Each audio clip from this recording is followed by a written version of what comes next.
La guerre antique approche. Les troupes de l'empereur Hadrien se préparent à la plus grande reconstitution antique d'Europe qui aura bientôt lieu dans l'amphithéâtre de Nîmes. Bienvenue au cœur des préparatifs du spectacle Hadrien et la guerre des Pictes. Nous sommes à Comps, dans les locaux de la 10e Légion de l'association Lorica Romana, où nous préparons donc le spectacle des arènes du 6, 7 et 8 mai, Hadrien, la guerre des Pictes.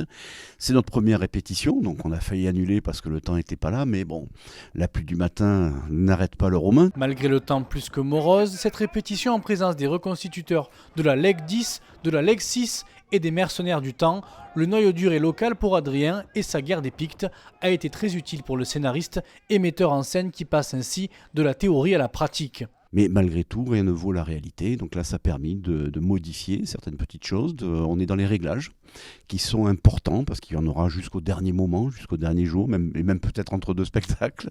Mais ça permet justement d'être au top le jour J. Et donc on espère que ça va encore enchanter le public. Lors des répétitions, les Pictes ont envoyé des espions, mais c'est en mai que la bataille fera rage. Comme dans le passé, ils seront des centaines à être acclamés et à fouler le sable de la piste de l'amphithéâtre nîmois. On va avoir 500 reconstituteurs qui viennent à peu près moitié-moitié de France et d'Italie. Il y aura aussi une répétition de ce genre-là donc, qui sera organisée à Modène le mois prochain.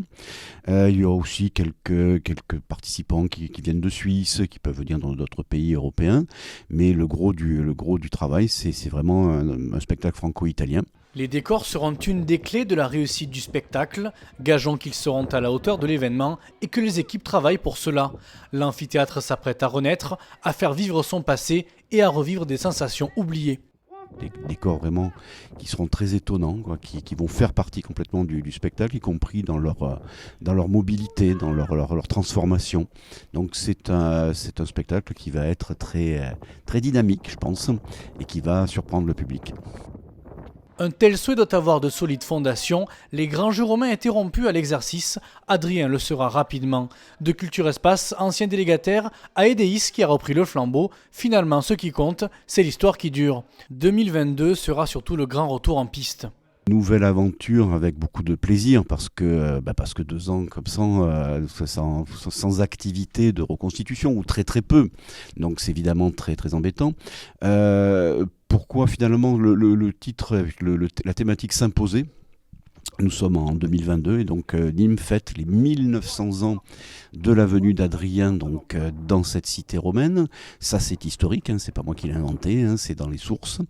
Il vient honorer donc sa belle-mère, on va dire, ou sa mère adoptive, Plotine, qui était nîmoise. Donc évidemment, ça sera l'occasion de mettre l'impératrice Plotine, une nîmoise donc à l'honneur, et commémorer cette venue extraordinaire d'un empereur dans une petite ville finalement de province. Les derniers week-ends de répétition se feront dans les arènes avec les décors.